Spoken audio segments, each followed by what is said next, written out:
They laughed at the funeral. That was the first cut. They didn't weep for her. They waited for her vault. And when the lawyer opened his folder, their smirks sharpened. I was there. I was family, though I didn't feel like it that day. The chapel still smelled of lilies and wax, but no one noticed. Their eyes kept darting to the mahogany box on the table and the envelope beside it. Grandma Jo had been buried only hours earlier, and now her legacy was about to be divided like slices of cake. The lawyer, a thin man with a voice that trembled more than the candles, cleared his throat. Josephine Harris leaves behind considerable assets, her home, her savings, and her shares in the company. But these do not transfer freely. There are conditions. You could almost hear the air stiffen. My cousin Daniel leaned back, smirking. Conditions? Like what? Polish her silverware once a month? Laughter rippled through the pews. His sister rolled her eyes, already snapping selfies of her black dress. The lawyer read aloud, slow and steady. Each beneficiary, namely her grandchildren, must complete a series of good deeds, documented and verifiable, before any inheritance is released. Silence for a heartbeat. Then the room cracked open with derision. "You've got to be kidding," said Lauren, always the loudest, always the first to sneer. "Good deeds? What is this, Sunday school?" The lawyer didn't blink. She specified 3 tasks: help an orphan child, pay off a stranger's debt, provide care to an elderly neighbor. Each act must be genuine. Each will be evaluated. A cousin behind me snorted. "Sounds like a game show. I'll write a check, take a picture, done." But I knew better. Grandma Jo was sharp. She never did anything by accident. If she built a game, that it had teeth hidden in the velvet. I thought back to the nights she made us sit still at the dinner table, forcing us to listen to her stories about justice, about how greed rots people faster than any disease. "You don't measure a person by what they own," she once told me in the kitchen, slicing apples with the same steady hand that used to spank sense into us. "You measure them by what they give when it hurts." None of my cousins remembered that lesson. They only heard the words inheritance and condition. They grinned like wolves dressed for church. The lawyer folded the will carefully. "Verification will be ongoing. False acts will nullify your claim." That line made Daniel shift in his chair. For a second, his smirk faltered. Then he leaned close to his sister and whispered something about easy fakes. She laughed, loud enough to echo through the chapel, and said, "Grandma isn't watching anymore." But I felt the portrait above us, her eyes painted decades ago, almost smiling. The meeting ended with shallow handshakes, the kind that mean nothing. Outside in the thin March sunlight, I saw them cluster together like conspirators, plans forming already, shortcuts, tricks, ways to look like saints without dirtying their hands. I stood apart, hands cold in my pockets, heart pounding with something between grief and suspicion. Grandma Jo wasn't finished with them. She had planted a trap inside her legacy, and the bait was already glittering in their eyes. And I knew one thing as certain as the dirt on her grave: this was only the beginning. They didn't waste time pretending to mourn. Within days, the race for good deeds began. I stood back and watched with notebook in hand, because if Grandma Jo built a game, then every move mattered. Daniel went first, of course. He loved being center stage. He strutted to the courthouse with 2 college kids he'd hired to play paparazzi. His stranger in debt was no stranger at all. It was his golf buddy, smiling like a clown while Daniel waved a $75 check at the clerk. Cameras clicked, his sunglasses gleamed, and he declared, "I believe in lifting burdens." The words sounded like soap bubbles, light, hollow, ready to pop. Later, I saw him slap his buddy on the back. "Drinks on me, pal. Grandma would be proud." My stomach turned. Rachel went louder. She didn't care about subtlety. She marched into a downtown shelter in a red dress that cost more than the monthly rent of the people inside. Heels hammered the floor like she owned the place. She cornered a boy in a ragged hoodie, shoved a bill into his palm, and crouched for a photo. Flash. Then her nails snatched the bill right back so fast the kid flinched. "Go find someone else," she hissed.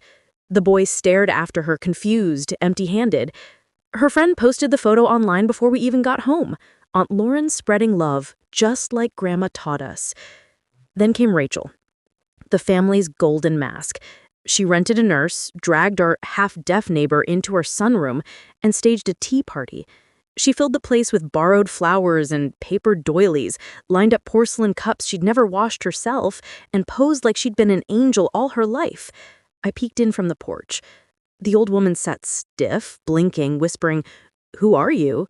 She leaned close, smile sharp as glass. "I'm your best friend, darling. Smile for the camera. Snap. Post. Hashtag family legacy." It was theater, all of it, cheap, ugly theater. They thought the world only needed staged kindness, framed in soft filters. But they didn't know the stage was wired. I found out one night when I passed by the lawyer's office. His blinds were open just a crack, and curiosity pulled me closer. On his screen, a reel played. Daniel winking at his golf buddy, Lauren snatching her bill back, Rachel silencing the neighbor. Every lie, every fake smile caught in crystal detail. Hidden cameras, microphones. Grandma Jo was smarter than all of them put together. I leaned against the cold glass, pulse hammering. So this was her real test, not kindness, truth. She had set them up and they were failing spectacularly. The next day, my cousins bragged like kings. Daniel bought a new suit for press conferences. Lauren talked about hiring a PR team. Rachel planned a charity gala in her own honor. They were blind, drunk on greed, and I knew it was only a matter of time before their illusions burned. A week later, the lawyer summoned us again. Progress reports, he called it. My cousins arrived in designer clothes, grins wide, rehearsed stories ready to perform. They thought they were walking into applause. But I'd seen the footage. I knew what waited in his briefcase. And as we sat down at that long oak table, I swear I felt Grandma Jo's eyes on us, her smile stretching from the grave. The storm was coming, and none of them had brought an umbrella. The lawyer's office smelled of leather and dust. Heavy blinds shut out the daylight, as if truth had to be handled in shadows. We sat around the long oak table like competitors, not family. My cousins adjusted their watches, straightened their ties, refreshed their lipstick. They weren't here to honor Grandma Jo. They were here to win. Daniel stretched his legs out, cocky. "You'll be impressed," he told the lawyer. "I've got receipts, witnesses, everything." His smirk made my jaw ache. Lauren sipped from a water bottle like it was champagne. Rachel had even brought a portfolio binder with gold initials. The performance was ready. The lawyer didn't match their smiles. He opened a folder slowly, as if each second was a weight dragging us closer to something none of them expected. His voice stayed flat. Josephine Harris made it clear, good deeds must be genuine, evidence must be verifiable. Fraud nullifies the claim. Daniel chuckled. "Come on, a good deed is a good deed. Who's checking?" The lawyer reached into his case. A small black remote gleamed in his hand. He pressed a button. The wall behind him lit up with a screen. Grainy at first, then sharp. Daniel on courthouse steps, puffing out his chest, waving a check. Audio cut through the room. $75, man. You saved me from a ticket." His golf buddy slapped him on the back, laughing. Daniel winked at the camera like a fool. The room went silent. Then Rachel laughed, high and sharp. "A parking ticket, Daniel? That's your good deed?" Daniel shot to his feet. "That's not the whole story." The lawyer's voice sliced him down. Time-stamped. Authenticated. Independent surveillance. He clicked again. Lauren appeared. Bright red dress. Heels stabbing tile. Perfume probably choking the shelter. She shoved a bill into a boy's hand. The kid's eyes widened, hopeful for a half a second. Then the camera caught her nails snatching it back. Her voice, crisp, undeniable. "Go find someone else to bother." Every head turned to her. Her face burned redder than her dress. "That's taken out of context," she screeched. The lawyer didn't blink. Context was the point. Another click. Rachel's sunroom filled the screen. Flowers lined up like props. A frail neighbor sat stiff in her chair. Rachel leaned in, cooing, "I'm your best friend. Smile for the camera." The old woman frowned. "Who are you?" The footage froze on Rachel's plastic smile. The air went cold. Even Daniel stopped breathing. Rachel slammed her hand against the table. "You can't use hidden cameras. This violates privacy laws." The lawyer folded his hands calmly. Clause 12. Verification may be conducted by any means deemed necessary. Your grandmother anticipated dishonesty. Lauren cursed under her breath. Daniel tugged at his tie, sweat dripping. Rachel's mascara ran dark rivers down her cheeks. Their empire of lies collapsed in 30 minutes of footage. I sat back, silent, watching, memorizing. My heart beat steady while theirs stumbled. Grandma Joe's trap had snapped shut. The lawyer closed the folder. At this stage, your actions disqualify your current claims. However, the process allows another opportunity, if you can manage honesty. Continued deceit will result in full disinheritance. For a heartbeat, silence. Then the room cracked. Daniel turned on Lauren, spit flying. "This is your fault with that stunt at the shelter." "Mine? At least I didn't bribe my golf buddy like a drunk college kid." Rachel banged her fist against the table. "Shut up, both of you. I carried this family's image while you clowns dragged us down." Chairs scraped, voices climbed over each other, ugly and raw. It wasn't family anymore. It was a pack fight, claws out, teeth bared. The lawyer watched, unmoved, scribbling notes like a surgeon recording a death. And in that chaos, I felt it. Grandma Joe's presence. Not soft, not tender, triumphant. She had forced them to show their true faces, but humiliation was only the first cut. The real wound was coming, and I could already see it flicker in their eyes.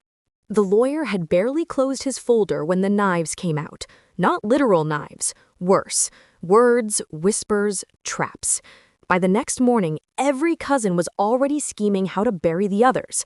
Daniel fired first. He stormed into the group chat with screenshots of Rachel's hired nurse taking cash. "Here's your saint," she typed. She paid for her halo. His smudness bled through every word. Rachel struck back by nightfall. She had copies of Lauren's messages, bragging, "I rented a street kid for $20, easy win." She dropped them into the chat like grenades. Lauren denied it, but her voice shook when she called me. "They forged this. You believe me, don't you?" She wanted loyalty. I gave her silence. The silence cut sharper than any reply. 2 days later, we were all dragged back to the lawyer's office. Long table, bright lights, no food this time, just folders stacked like weapons. The air was heavy with perfume, sweat, and lies. Daniel leaned in, eyes bloodshot. "Rachel's the fraud. Everyone knows it." Rachel's smile was poisonous. "Funny," says the man who forged his own parking ticket. Lauren slammed her palm down so hard the pens jumped. "Shut up, both of you. I'm not going down for your scams." The lawyer just watched, pen poised, letting the fire spread. Voices collided, chairs scraped. Daniel jabbed his finger an inch from Rachel's face. She slapped it away. He grabbed her wrist, she screamed, and suddenly Lauren hurled her glass of water across the table. It hit Daniel in the chest, splashing across his papers. Ink bled. His smirk snapped. For a second, I thought fists would fly. The lawyer finally raised his voice. "Enough! If this continues, you'll all be disqualified." But they weren't listening. They'd already crossed a line. From that night, the war went underground. Daniel filed a motion to freeze Rachel's claim. Rachel whispered to reporters that Lauren had an addiction problem. Lauren hired a private investigator to dig through Daniel's taxes. Every cousin picked a side. Old alliances cracked. Brothers stopped speaking. Sisters stopped hugging. The family dinners ended. The group chat dissolved into venom. The inheritance wasn't money anymore. It was blood. And then came the worst cut. I was in the lawyer's office again when the door opened. A woman stepped in, calm, steady, silver streak in her hair.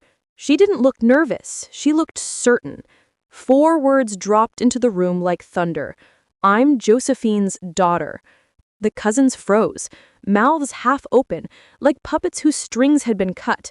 She smiled, small, sharp. "Your aunt." And in that moment, I understood. Grandma Jo hadn't just set traps. She'd been hiding her queen until the board was bloody enough. This wasn't the end. It was the beginning of a new war. The room didn't breathe after she said it. "I'm Josephine's daughter." The words landed like a hammer on glass, cracking every illusion in that office. For a heartbeat, nobody moved. Papers lay flat on the table, pens rolled slowly across the oak, and the hum of the ceiling fan sounded louder than thunder. My cousins sat frozen, mouths half open like puppets whose strings had been cut. Daniel broke first. He shot out of his chair, veins bulging in his neck. "This is a scam! Some actress you dug up! Who the hell even are you?" The woman didn't flinch. She reached calmly into her bag, pulled out a plastic sleeve, and slid it across the table. A birth certificate, yellowed with age, the ink still bold. Mother, Josephine Harris. Father line, blank. The state seal shimmered under the light. Lauren snatched it up, scanning fast, hands trembling. "This doesn't mean anything. Grandma never mentioned you." Her voice cracked like a snapped wire. The woman, Margaret, smiled, but there was no warmth in it. She didn't have to. Paper remembers what people want to forget. The lawyer cleared his throat, his calm voice cutting through their panic. "Documentation has been verified. DNA results confirm her relation. Margaret Harris is the biological daughter of Josephine Harris." Rachel slammed her folder shut so hard paper spilled to the floor. "This is ridiculous. She wasn't part of this family. She didn't grow up with us. She didn't suffer through Grandma's games. She doesn't deserve a dime." Margaret's gaze fixed on her, steady as stone. "You think you suffered? I grew up hidden, a secret. I watched from the outside while you fed at the table. I lived with silence while you wore her name like a crown. Don't talk to me about suffering." The silence that followed was suffocating. Daniel's jaw flexed, fists clenching on the table. Lauren's glass rattled against its coaster. Rachel tried to smirk, but her lips trembled. The lawyer placed a thick envelope in the center of the table. Clause 15 of the will states, "In the event that an unacknowledged child of Josephine Harris presents verifiable proof, that child is entitled to an equal share of the estate." "Equal?" Daniel roared, his chair screeched backward. "She's not family!" Lauren shrieked, voice sharp enough to split glass. Rachel shoved her chair aside, face pale. "This is a setup. Grandma hated surprises. She would never—" "She anticipated this," the lawyer interrupted, firm. "The clause was added 5 years ago. Her signature, her hand, her intent." Margaret leaned forward, hands clasped like a general about to announce war.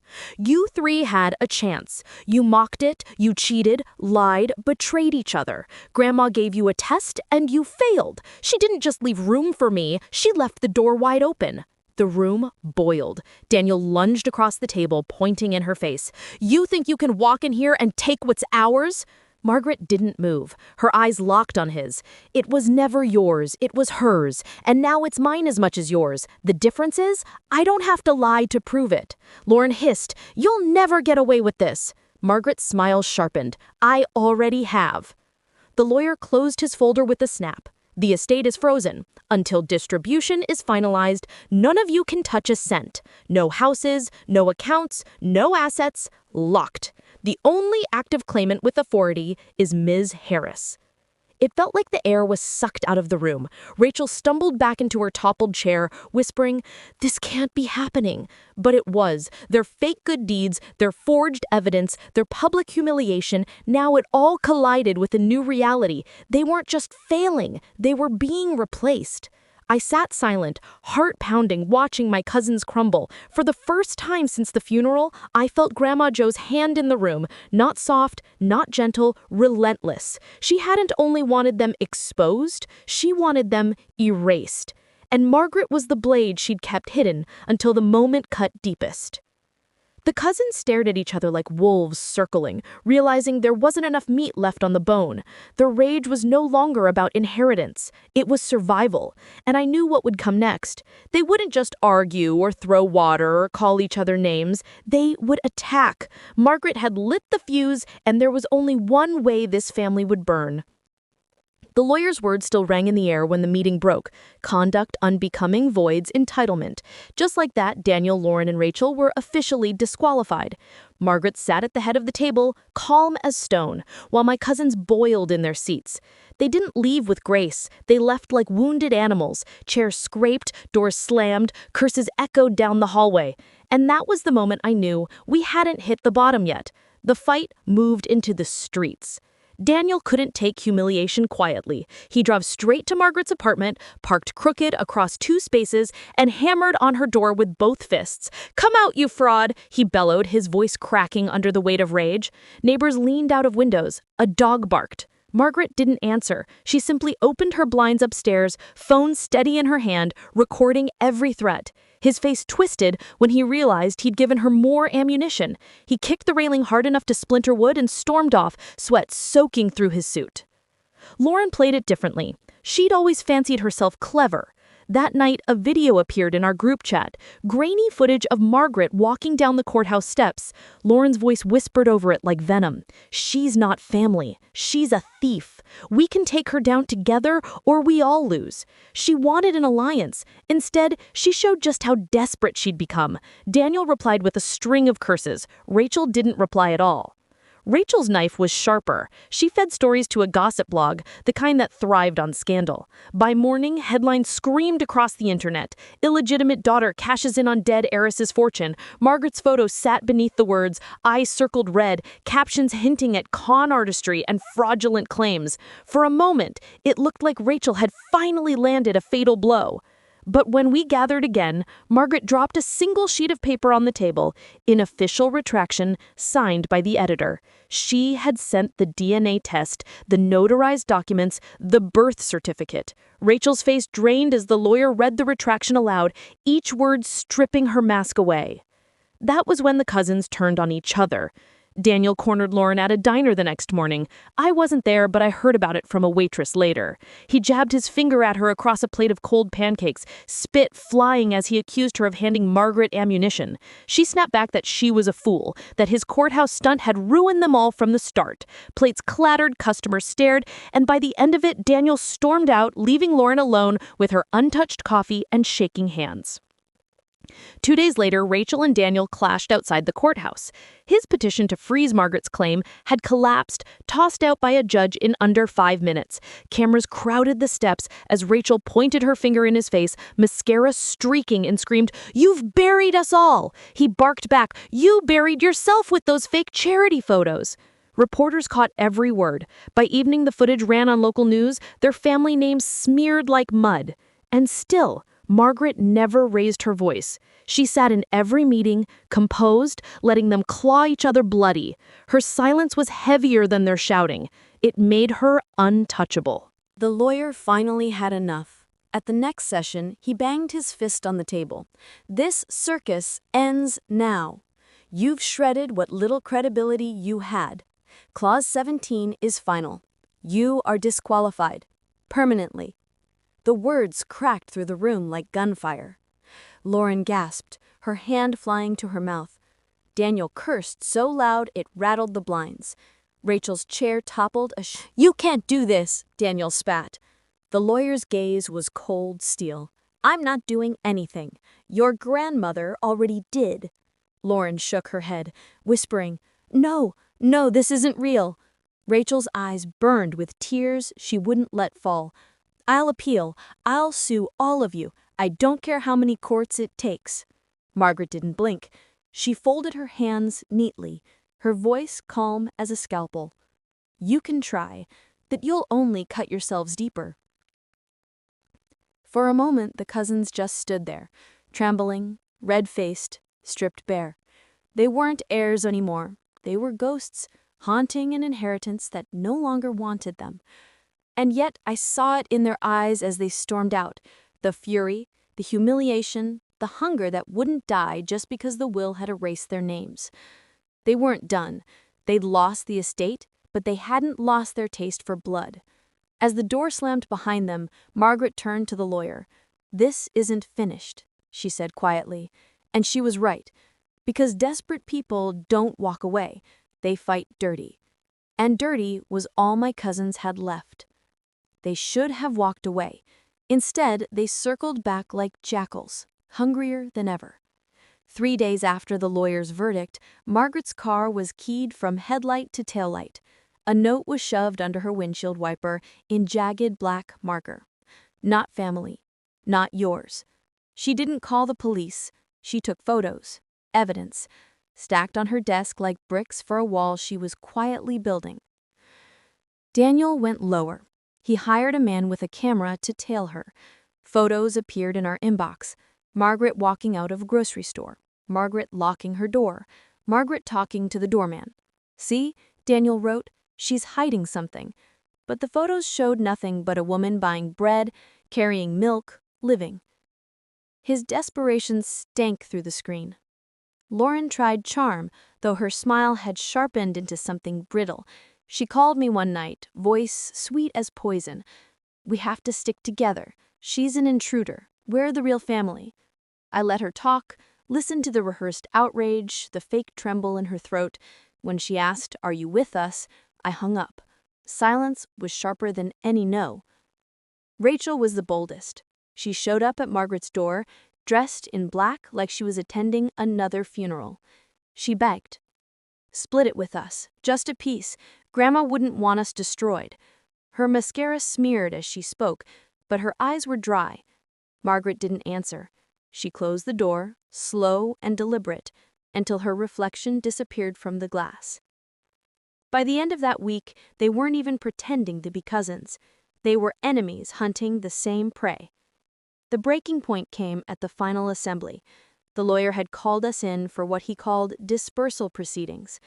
Margaret sat tall, calm, her folder neat. Daniel slouched in his chair, fists clenched. Lauren tapped her nails until they left tiny crescents in the wood. Rachel's knee bounced fast, frantic. The lawyer began reading the allocations. Estate properties, accounts, rights. Every sentence was a hammer, nailing them further out of the family they once thought they owned. Daniel couldn't take it.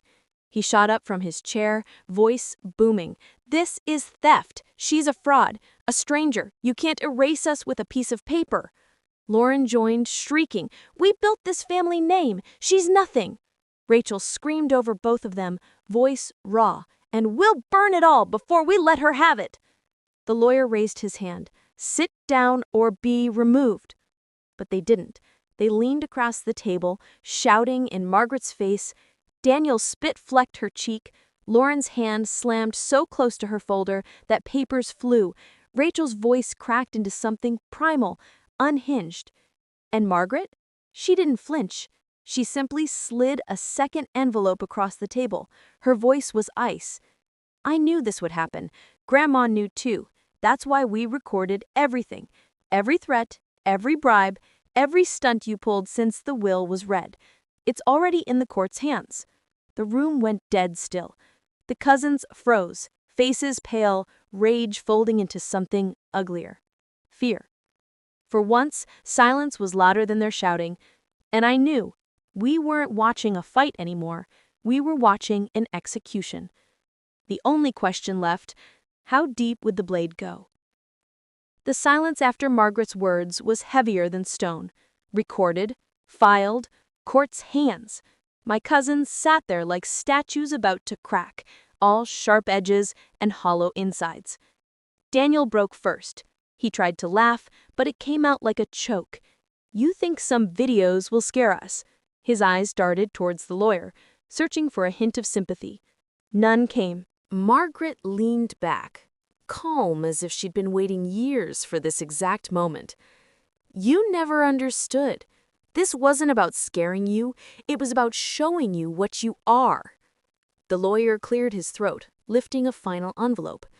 Josephine Harris left one last addendum, a handwritten letter, sealed, to be opened only after verification of heirs.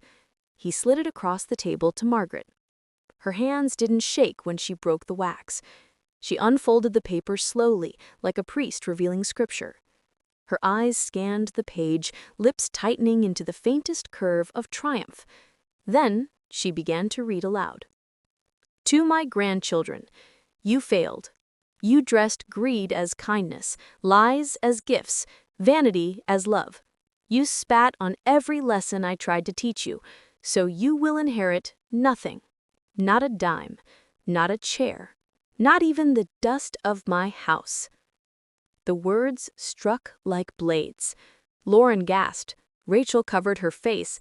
Daniel slammed his fist against the table hard enough to rattle the glasses.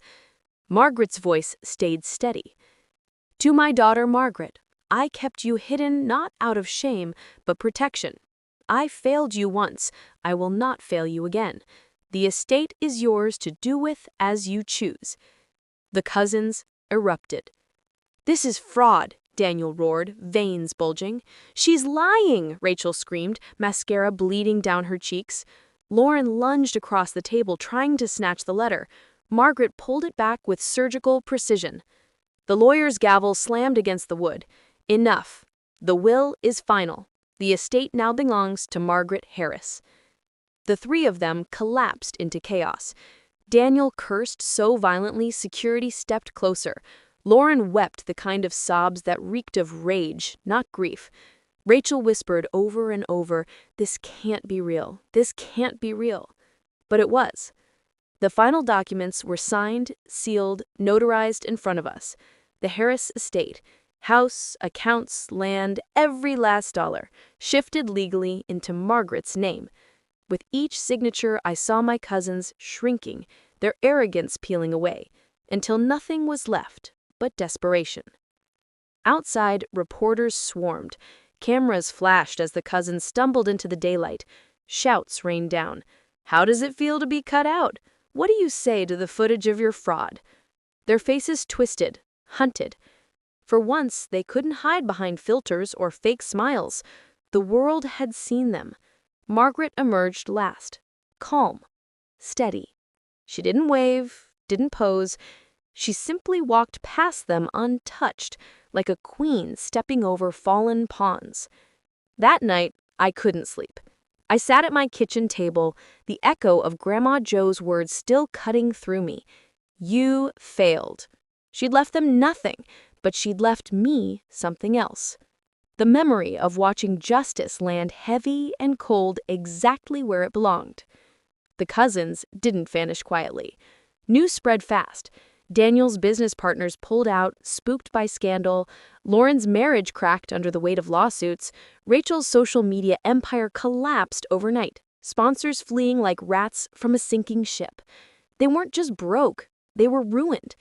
And the final blow, it came a week later. The house, the old Harris home they had all dreamed of controlling, wasn't Margaret's to live in. She stood on the porch, cameras rolling, and handed the keys to a boy in a ragged hoodie, the same orphan Lauren had humiliated at the shelter. "This was always meant for someone who still has a future," she told the crowd. The boy's eyes filled with tears. He clutched the keys like they were made of gold. The cousins watched from across the street, faces gray, empty, hollow.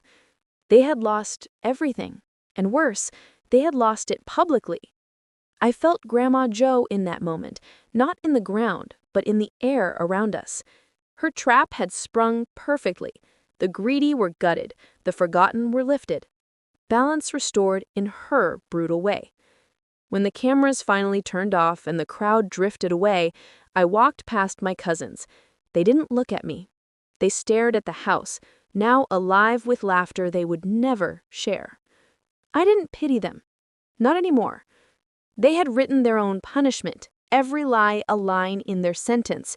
And as I passed, I whispered so only they could hear. Grandma always smiled when justice was done. They flinched like the words burned. I kept walking, because revenge had been served, and nothing was left but silence. Her portrait on the wall didn't mourn. It smiled.